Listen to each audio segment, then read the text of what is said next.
Asia में चलने वाले इस फ्लैश पॉइंट की चिंता हमको भी इसलिए है क्योंकि एशिया में ये हो रहा है। दुनिया में तो कई जगहों पर आग लगी हुई है, एकदम करीब दो मुल्क आपस में इस तरीके से, ये देखिए जरा आग एक दूसरे के ऊपर कैसे उछाली जा रही है। और उसके बाद ये चिंता लाजमी है। थाईलैंड ने लॉन्च किया है ऑपरेशन युट्टा बोडिन। कंबोडिया पर जबरदस्त जमीनी और हवाई हमला किया गया है। करीब 209 किलोमीटर के दायरे में 6 जगहों पर गोलीबारी हुई है। लग रहा था कि ये थोड़ी देर के लिए कुछ शुरू हो गया है, शायद जल्दी शांत हो जाएगा, लेकिन मेजर गौरव ये दूसरे दिन भी, और ये चिंताजनक तस्वीरें हैं। ये देखिए ग्रैड फायर कर रहे हैं आपके स्क्रीन पे। हाँ? जो वो लगातार मिसाइल्स गई हैं वो ग्रैड है। और कितना अच्छा दृश्य, हमें तो देखकर अच्छा लगता है। अब जिस पे गिरती है बेचारे उससे पूछो कि तुम्हें कैसा लगता है, लेकिन हमें तो देख के यहाँ पे अच्छा लगता है। एनीवे, तो ये बीच में जो लड़ाई हुई है इसके एक बहुत खूबसूरत वाकया है। हेड ऑफ स्टेट, वो जो लेडी शिनवत्रा थी, उनकी बात हुई कंबोडिया के हेड ऑफ स्टेट से। और हेड ऑफ स्टेट से अच्छा इनके दोनों बाप दोस्त, यानी कि head of state of Cambodia and Shinawatra के पिताजी दोनों मित्र। उन्होंने फोन पे कह दिया अंकल अंकल अंकल, और मैं बड़ी परेशान हूं, और मेरा जनरल है जो आपके ऊपर अटैक कर रहा है, मुझे तो वैसे ही समझ में नहीं आता है जनरल। अंकल ने लीक कर दी कॉन्वर्सेशन, अंकल ने रिकॉर्ड करी, और अब उसकी नौकरी चली गई। प्रधानमंत्री की जो कंबोडिया की है उसकी नौकरी चली गई। अब जो दूसरे लोग आए हैं वो कह रहे हैं साहब छोड़ेंगे नहीं। अब उनको पॉलिटिकल एक हुक मिल गया ना, तो अब वो कह रहे हैं हम छोड़ेंगे नहीं। तो वहां पे देव बमबारी, देखिए ड्रोन का इस्तेमाल हुआ भाई साहब, F-16 का इस्तेमाल हुआ है, आपके ग्रैड का इस्तेमाल हुआ है, यानी कि आर्टिलरी का इस्तेमाल हुआ है, हर किस्म की चीजों का इस्तेमाल हुआ है। और वहां पे स्मॉल आर्म्स फायर का भी इस्तेमाल हुआ है, यानी कि राइफल मशीन गन भी चल रही है वहां पे, सब कुछ चल रहा है। मतलब ये और एस्केलेट करेगा क्या? एस्केलेट तो करेगा, हाँ।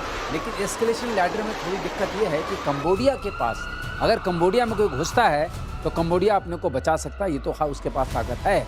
लेकिन कंबोडिया के पास कोई एयरफोर्स नहीं, there is not a single fighter aircraft with Cambodia. और उसके पास 28 F-16 हैं। एक का आपने देखा किस तरीके से उन्होंने धमाका किया है। तो ये एसिमेट्री है, और उनकी जो सेना है वो बहुत मजबूत है, कंबोडिया की उतनी नहीं है। और जो आर्म्स हैं और जो एम्युनिशंस हैं वो ग्रैड है, लेकिन उसके अलावा बाकी चीज़ों की कमी है। कंबोडिया चाइना सपोर्टेड है और वो US सपोर्टेड है।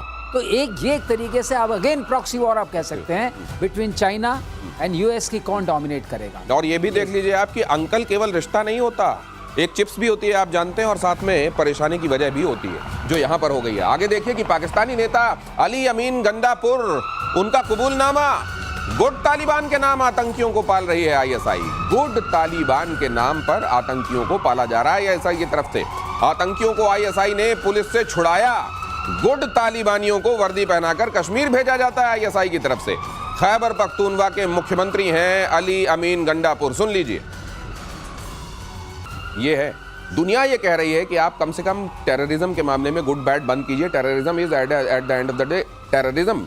लेकिन पाकिस्तान नहीं साहब, अब ये इनका है कि जब ये सारे के सारे एक ही थाली के चट्टे बट्टे हैं पाकिस्तान में, ये एक ही नैरेटिव का गाना गाते हैं, लेकिन जब कहते हैं ना जब बकरा कटेगा तो बटेगा, जब किसी को मिलता नहीं है फिर ये बकवास करना शुरू कर देते हैं, या फिर पोल खोलना एक दूसरे की शुरू कर देते हैं। अब अमीन अली गंडापुर कह रहा है, आपने ध्यान से सुना? अमीन अली गंडापुर ये कह रहा है कि साहब ये जो गुड तालिबान और बैड तालिबान है, इसमें गुड तालिबान कौन है? जो पाकिस्तान की तरफ है। बैड तालिबान कौन है? तहरीक तालिबान पाकिस्तान, जो पाकिस्तान को ठोक रहा है। तो दो तालिबान है, साफ सीधी बात है। पाकिस्तान यानी कि खुद ये कह रहा है मुख्यमंत्री खैबर पख्तूनख्वा कि पाकिस्तान का दोहरा रवैया दोगला है। पाकिस्तान खुद कह रहा है अपने मुंह से। दिनेश, कम से कम गौरव एक बात से तो तसल्ली हुई कि उनका अपना मुख्यमंत्री कह रहा है भाई गुड तालिबान है तो वर्दी पहनाओ। भी कह रहे थे ना, अगर ये वाकई तुम्हारे जिहादी इतने जोश वाले हैं, जज्बे वाले हैं, वर्दी पहनाओ, लड़ने के लिए आओ। ये पीछे वाले वार क्या करते हो कि पटाखा फोड़ा और भाग गए, ये नहीं करना है। वो खुद कह रहा है वर्दी पहनाओ, भेजो लड़ने के लिए, सीमा भेजो। गुड तालिबान को अपनी फौज का अंग घोषित करो और उसको भेजो, बिल्कुल घोषित रूप में आओ, वर्दी पहनाओ। वो वर्दी नहीं पहना रहे हैं क्योंकि लड़ने की ताकत नहीं। जो वर्दी नहीं पहन रहा है इसका मतलब उसके अंदर लड़ने की ताकत नहीं है। यूनाइटेड नेशंस करने वाला काउंसिल, पाकिस्तान का रोल इस समय जो वहां चल रहा है, आतंकवाद के खिलाफ कौन लड़ेगा? पाकिस्तान लड़ेगा। और वहां क्या चल रहा है? अली अमीन गंडापुर खुद बता रहे हैं, मुख्यमंत्री, हाँ, उनके अपने मुख्यमंत्री बता रहे हैं। और इसके बाद भी अभी दुनिया को बहुत कुछ समझना है, पाकिस्तान उनके समझ में नहीं आ रहा है, इतनी जटिल चीज है। बहरहाल बीजिंग में असीम मुनीर की घोर बेइज्जती हुई है। पाकिस्तान में रहने वाले चाइनीज की सुरक्षा को लेकर फटकार लगाई गई है। वांग यी ने सीधे सीधे समझ लीजिए कि कॉलर पकड़ ली है मुनीर की। पाकिस्तान में रहने वाले जो चाइनीज हैं, उनके जो एस्टेब्लिशमेंट हैं, उनकी जो कंपनीज हैं, उनको लेकर फटकार लगाइए कि कर क्या रहे हो हमारी सुरक्षा के लिए। चीन के विदेश मंत्री ने कहा असीम मुनीर को कि अब बताओ निर्णायक रूप से करोगे। असल में चाइना को यह लगने लगा है कि अमेरिका का इन्फ्लुएंस एक बार फिर से पाकिस्तान पर बढ़ रहा है, चाइना के हितों की अनदेखी हो रही है और इसीलिए इस तरह बुला के तलब करके फटकारा गया है असीम मुनीर को, फील्ड मार्शल असीम मुनीर। भाई साहब, असीम मुनीर इस बार जलील नहीं हुआ, वो जलील हुआ है। दोनों में फर्क है। वो जलील हुआ है, जैसे उत्तर प्रदेश में बोलते हैं कि जलील हुआ, एकदम जलील नहीं हुआ वो। अब इशू ये है कि करीब 30 से लेकर 35 अरब डॉलर इन लोगों ने चाइना पाकिस्तान इकोनॉमिक कॉरिडोर में डाल दिए चीनियों ने। अब वो पैकअप हो गया, सी पैक हो गया, पैक बंद हो गया, सी पैक हो गया। अब सी पैक के पैक होने के बाद अब इन लोगों ने बोला कि सी पैक क्यों पैक हो गया, उसके दो मुख्य कारण हैं। एक तो सेफ्टी एंड सिक्योरिटी, 20,000 लोगों के 2 डिवीजन रेस करे थे जो कि नहीं बचा पाए चीनियों को, और चीनियों को मुर्गी की तरह काट के फेंक रहे हैं वहां पे बलोच। एक तो ये चीज है। दूसरी चीज है कि पाकिस्तानी जर्नल खा गए सी पैक, पैसा खा गए, गड़क कर गए और बाहर निकल गए, डकार तक नहीं ली। अब उनको बुलाया जा रहा है कि अच्छा बेटा, तुमने एक तो हमसे पैसे लिए, हमारे बंदे मरवाए, फिर तुम खाना खाने गए डोनाल्ड ट्रंप के पास, अब तुम फिर डोनाल्ड ट्रंप से पैसे लोगे, उसके बंदों को तुमने बलूचिस्तान बेचा, फिर तुम उसके बंदों को मरवाओगे। ये सेम साइकिल इज रिपीटिंग। ये बलूचिस्तान की डील करके आए हैं। ये देखिए कि जब ये पूछा गया ना सर पीके श्रीवास्तव सर, तो जो जवाब आया वो ये आया कि आप तो हमारे आयरन ब्रदर हैं और हमारी जो दोस्ती है वो तो तमाम मौसमों को देख चुकी है, उसके बावजूद कायम है और हम आपके साथ मजबूती से खड़े हैं। आयरन ब्रदर हैं, जंग लग गया है, ये बुलाया नहीं गया है, लाइन हाजिर हम इसको बोलते हैं। पैसे दिए थे, अब बताओ जरा सा। वो कॉलर पकड़ के बोला ना गौरव ने, कॉलर पकड़ के बुलाया कि अब तुमको फील्ड मार्शल बना दिया, तुमको इतने पैसे दिए, पैसे कहाँ गए, उसका हिसाब कौन देगा। ये लाइन हाजिरी हुई है मुनीर साहब की, और मुनीर साहब जो हैं वहां गए हैं बताने के लिए मैं कुछ करता हूँ। करेंगे क्या, करना कुछ नहीं है। वो सी पैक होकर सी में चला गया है। और मुझे वो बैडमिंटन का फिल्म वो सीक्वेंस याद आ रहा है जो एक गाने में फिल्माया गया था, हो गया दिन ढल गई शाम जाने दो, वो वाला जो है उसमें टक टक। अभी मुझको लगता है असीम मुनीर इधर से चाइना और उधर से ट्रंप, ये इनका टक टक चलेगा। आपके शो में कई बार हम लोगों का टू टाइमिंग न तो किसी आदमी के लिए ठीक होती है न किसी मुनीर के लिए। ये मुनीर हर में टू टाइमिंग में फंसा हुआ है। लेकिन ये टू टाइमिंग क्या अब सक्सेसफुली निभा लेंगे या एक तरफ से इनको पड़ने वाली है? पड़ेगी, दोनों तरफ से पड़ेगी। एक तरफ कौन सा होगा जिधर से पड़ेगी? नहीं, इनको दोनों तरफ से पड़ेगी। देखिए ऐसा है कि जब तक इनकी पूरी बेइज्जती नहीं होती, इनको भी एहसास नहीं होता पाकिस्तानियों को। अभी देखिए चाइना ने जलील करा इनको, आप देख रहे हैं। अब आप देखिएगा कुछ समय के बाद अमेरिका भी जलील करेगा। अमेरिका कैसे जलील करता है, अमेरिका पैसे देगा, फिर अमेरिका बोलेगा तुमने हमारा काम नहीं करा, फिर अमेरिका चूड़ियां कसेगा। इन लोगों ने एक्चुअली, आसिम मुनीर गया था व्हाइट हाउस, इसने एक्चुअली डोनाल्ड ट्रंप को यह बोला है कि साहब बलूचिस्तान में मिनरल वेल्थ है, आप तो ग्रीनलैंड भी चाहते हैं, आप तो यूक्रेन भी चाहते हैं, आपकी थाली पे मैं बलूचिस्तान परोस देता हूं, आपको जो निकालना है निकाल लो। डोनाल्ड ट्रंप खुश हो गया। पर यही डायलॉग इसने शी जिनपिंग को मारा था।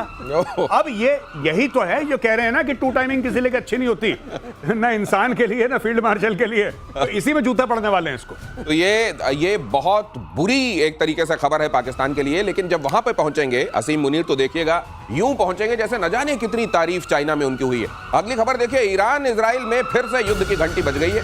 वॉर का नया बहाना तलाश रहा है इजराइल। मोसाद के अभियानों के जरिए अटैक के लिए मौके की तलाश हो रही है। ईरान को सीरिया या लेबनान बनाने की तैयारी है और इजराइल मौके तलाश रहा है।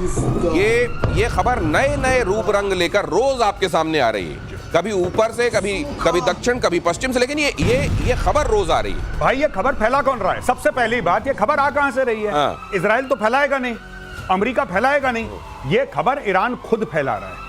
और ये खबर गलत नहीं। मैं ये नहीं कह रहा ईरान वाले झूठ बोल रहे हैं, सच बोल रहे हैं। लेकिन ईरान वाले देखिए, उनका बहुत हद तक एयर डिफेंस बर्बाद कर दिया इजराइल ने। उनके न्यूक्लियर साइट्स पे अटैक करा है। इजराइल को हर एक बंदे की लोकेशन पता है। अब सिंपल सी बात है, ये मदद की गुहार है।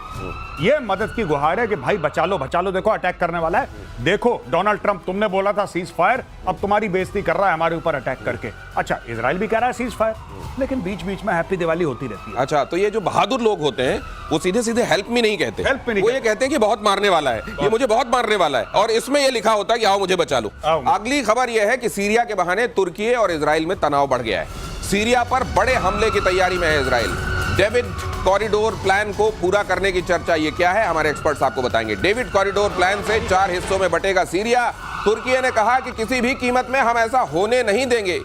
तुर्की के साथ भी शुरू होने वाला है क्या? सब कुछ शुरू होने वाला है। तुर्की के ये जो है ना, डेविड कॉरिडोर दिखाया, हाँ ये दिखा। जी जी अब इसमें क्या होगा, आप देख रहे हैं 4 तरह के वो हैं ट्राइबल्स, जी कुर्द हैं, अलावी हैं, सुन्नी हैं, ड्रूज हैं। अब इनको ड्रूज तक जाना है because ड्रूज supported by Israel, Israel और कुर्द्स को भी सपोर्ट करते हैं। अब बच गए ये 2, अलावी का उनका शर्रा उसी का है, अलावी वाले लकीर- ट्राइबल का है। अहमद नहीं, वो पहले वाला बशार अल असद। हाँ तो ये क्या वाकई खिंच जाएगी ये लाइन? हाँ, क्यों नहीं खिंच जाएगी? हाँ। खिंची हाँ। यहाँ तक चले जाएंगे, हाँ। अपने आप ही हिस्से बन गए। देखिए साहब, सिंपल सी बात है सर, विथ योर परमिशन, हाँ। 1 मिनट सर। ये जो है ना, ये क्या है? इराक है, ठीक है। सीरिया के बाद इराक है, इराक के बाद हबीबी ईरान है। हाँ हाँ हाँ आपको ये बनानी पड़ेगी कॉरिडोर, अगर आपको तेहरान में दस्तक देनी है। नॉक नॉक, गुड हाँ। मॉर्निंग, मे आई कम इन? अच्छा अच्छा अच्छा। तो असल में ये इजराइल ये वहां तक पहुंच के लिए ये सब कर रहा है। एक सेफ कॉरिडोर बन रहा है जिसका नाम डेविड कॉरिडोर है। कुर्द जो हैं, कुर्द वो लोग हैं जिनको अमेरिका ने सपोर्ट करा था जब अहमद अल शरा ने अटैक करा था और बशार अल असद की सरकार को निपटाया था पिछले साल। वो कुर्द थे। अहमद अल शरा को सपोर्ट करने वाले कौन है? तुर्की। अहमद अल शरा को तुर्की सपोर्ट कर रहे हैं। अगर ये लोग डेविड कॉरिडोर बनाते हैं तो ये सुन्नी अरब हैं, यानी कि अहमद अल शरा के लोग वो रह जाएंगे यहाँ पे इस इलाके में, राइट। ये ड्रूज का है जिसके लिए इजराइल बीच में कूदा था। डेविड कॉरिडोर सीधा यहाँ से ये जा रहा है, सुवेद जा रहा है, सुवेद जा रहा है ये सारा कॉरिडोर। अच्छा अच्छा अच्छा। वो सारी चीज जो है मिलजुल करके इजराइल, ग्रेटर इजराइल बनाने का जो सपना जो चल रहा है, मुहिम चल रही है, उसके लिए हो रहा है। तो ये जो ये सारी चीज जो की गई है, पूरा हाँ। गणित जो यहाँ की तो सर ये क्या आपको लगता है कागजों पे महदूद रहेगा? इजराइल इसको ले आएगा जमीन पर? इजराइल जमीनी कार्रवाई कर रहा है। आप देख रहे हैं जो भी कार्रवाई इजराइल की होती है जमीनी होती है। ईरान में अभी तक जमीनी कार्रवाई चल रही है, हवा की बंद हो गई है। तो ये सिर्फ जमीनी ऐसा नहीं है कार्रवाई कि चलती ये कहा सुनी में है, ये कॉरिडोर बनाने के लिए काम शुरू हो गया है और जल्द आप इसको होता हुआ देखेंगे। और उधर जाकर अभी जो मोसाद के लोगों को इतनी दूरी तय करके तमाम काम करके आपके फाइटर जेट्स लेके उनके आईडीएफ के लोगों को जाना पड़ता है, वो फिर आसान हो जाएगा। जमीन के रास्ते बड़ी आसानी से ईरान तक पहुंच बनेगी। और भारत के ड्रोन, अगली खबर की तरफ आपको ले चलता हूं। यहां आपने देख लिया ये क्या होने वाला है, इसकी इंफॉर्मेशन भी हमने आपके लिए फ्लैश की। अगली खबर यह है कि भारत के ड्रोन अब मिसाइल से हमला करेंगे। ड्रोन से मिसाइल लॉन्च करने का कामयाब परीक्षण। ड्रोन से लॉन्च हुई मिसाइल ने सटीक निशाना लगाया। UAV launch precision guided missile कामयाब रही। डीआरडीओ ने ULPGM V3 का परीक्षण किया। इसको फुल फ्रेम दिखाइएगा जरा, ड्रोन से कैसे गिरती है मिसाइल और ऐसा लगता है वो नीचे आने वाली है, तभी वो बीच में ही दिशा बदलती है, रफ्तार बढ़। ये देखिए आप, ये ड्रोन से निकली हुई मिसाइल जैसे ही नीचे आती है फिर अपनी दिशा में वो आगे चली जाती है। सर ये होता तो पहले भी रहा है, इस तरह के ड्रोन से पहली बार हुआ? ड्रोन से पहली बार हो रहा है। अच्छा। काव वाली जो ड्रोन होता है, ड्रोन को आप एक पर्टिकुलर जैसे एयर प्लेटफॉर्म को लेके जाते हैं, फाइटर एयरक्राफ्ट को या बॉम्बर एयरक्राफ्ट को या कोई और मल्टी रोल एयरक्राफ्ट को आप लेके जाते हैं, उसके बाद आप वहाँ से मिसाइल चलाते हैं। तो पहले आपको एक पर्टिकुलर लेवल लेना पड़ता है for the sake of range और फॉर द सेक ऑफ तो रीपर वगैरह तो मारते रहे ना इसी से हेल्प, मतलब या आप जो कह रहे हैं MQ-9B वगैरह, जी। वो ये काम करते रहे हैं। अच्छा। तो हमारे पास तो नहीं था, हमने तो खरीदा है उनको। जी। ये जो हम कर रहे हैं, ये सफल परीक्षण हुआ। इसका मतलब हम टेक ऑफ लैंडिंग अपने आप कर सकते हैं, हम ऑटोनोमसली इसको उस जगह पोजीशन करते हैं जा सकते हैं। तो किसी भी human without losing the human being, we can still penetrate the enemy defenses, go there and hit them.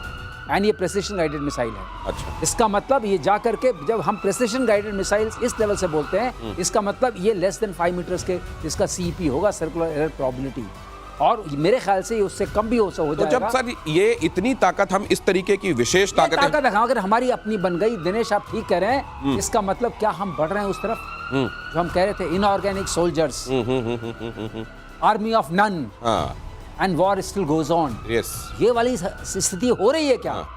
आगे आने वाले 10 सालों में ये स्थिति होने लेकिन एक बड़ी चिंता जो इस समय कही जा रही है कि अक्टूबर तक हम अपने अगर स्क्वाड्रन्स की तुलना करें पाकिस्तान के साथ, और ये समझ लें कि पाकिस्तान के साथ चाइना भी मिला हुआ है, तो हमारे लिए अपने फाइटर जेट्स की संख्या एक बड़ा कंसर्न है। क्या ये तमाम चीजें, जैसे मिसाइल के क्षेत्र में हमारे क्रांतिकारी काम या यही हमारे काम, क्या कॉम्पनसेट कर देंगे? अब आपको ऐसे देख के चलिए, अगर थोड़ा टाइम हो तो बताता हूं। हाँ, जल्दी से। हमारे पास 2 चीजें हैं। ठीक है। हम रॉकेटरी के मास्टर हैं। हाँ।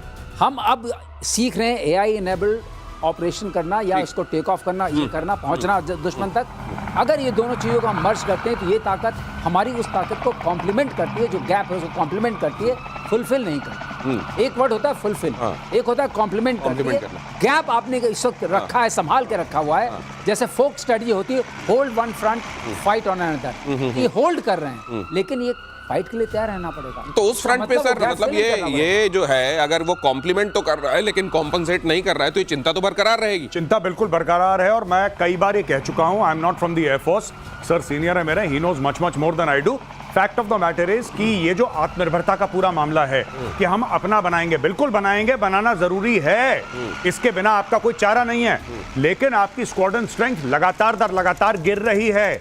अभी immediately what India should do is, सीधी सीधी बात है, मैं आपको बता रहा हूं, ये 112 114 का जो ये पूरा कॉन्ट्रैक्ट है, इसको छोड़िए, छोड़िए, आप सीधा बोलिए 10 स्क्वाड्रन चाहिए आपको। अगर आपको 10 स्क्वाड्रन चाहिए तो आप खरीदिए, कहानी खत्म करिए। राफेल की खरीदनी है आपको जिसकी खरीद के खत्म करो। आप सबसे पहले गैप भरो उसका। मतलब ये कि जहां पे स्टेरॉइड की जरूरत है वहां कम से कम लॉन्ग टर्म कोई इलाज ना चले। जो चारा है आत्मनिर्भरता का, ये होना चाहिए, लेकिन बीच में बेचारा नहीं होना चाहिए। हाँ, ये बीच में बेचारगी वाला आलम नहीं होना चाहिए। 25 स्क्वाड्रन पाकिस्तान, 29 हमारी, और उधर गिन लीजिए चाइना वाली, इस और चाइना को पाकिस्तान में जोड़ दीजिए। इसलिए हमारी ये चिंता बड़ी है। अगली खबर देखिए, 345 करोड़ में बना अमेरिकी राष्ट्रपति डोनाल्ड ट्रंप का मर्डर प्लान। ईरान में ट्रंप की हत्या की रची जा रही है साजिश। मिशन को पूरा करने के लिए जुटाए गए $40 मिलियन। खमेनेई के वरिष्ठ सलाहकार मोहम्मद जावेद लारिजानी ने ट्रंप को दी धमकी, करोड़ों मुसलमान कर सकते हैं ट्रंप के सिर पर वार। ट्रंप को लेकर कभी यह धमकी दी जाती है कि आप जब धूप ले रहे होंगे तब कोई ड्रोन आएगा और आपके नाभि पर हमला करके चला जाएगा। ये भी तक बता दें, नाभि में मारेंगे। अब यहां पर देखिए, ये क्राउड फंडिंग की तरह चंदा जमा करके ट्रंप के लिए सुपारी दी जा रही है। ये खबरें क्या बता, राष्ट्राध्यक्षों के लिए इस तरह की बातें, ये खबरें इस दौर में, इस जंक्चर में क्या बता रही हैं सर?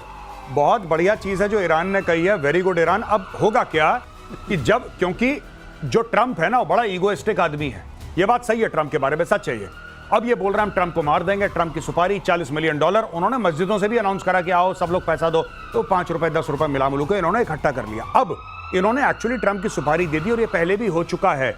सलमान रश्दी नाम का जो ऑथर था, सलमान रश्दी की आंख में चाकू मारा था, इतने 20 साल के बाद, 15 साल के बाद। तो ये काम शुरू हो गया है। अब ट्रंप क्या कर सकता है इसमें? ट्रंप, दिनेश भाई, ये कर सकता है कि इजराइल को बोले कि ठीक है यार, मैंने तो देखो युद्ध रोकने की कोशिश करी, अब इनको नहीं समझ में आ रही, तुम देख लो तुम्हें क्या। बस हो गया, कहानी खत्म। ट्रंप सीखेगा इजराइल से प्रीएम्पशन। ये तो गए, जो अनाउंस कर रहे हैं ये तो गए, ये तो इनका नाम आ गया रेड डायरी में, अब इनका होगा। तो ये कट्टरता देखिए किस हद तक बढ़ी, किस हद तक फैली कि अब इस तरीके से राष्ट्राध्यक्ष के लिए कहा जा रहा है और ट्रंप इस बात को सुनकर चुपचाप नहीं बैठने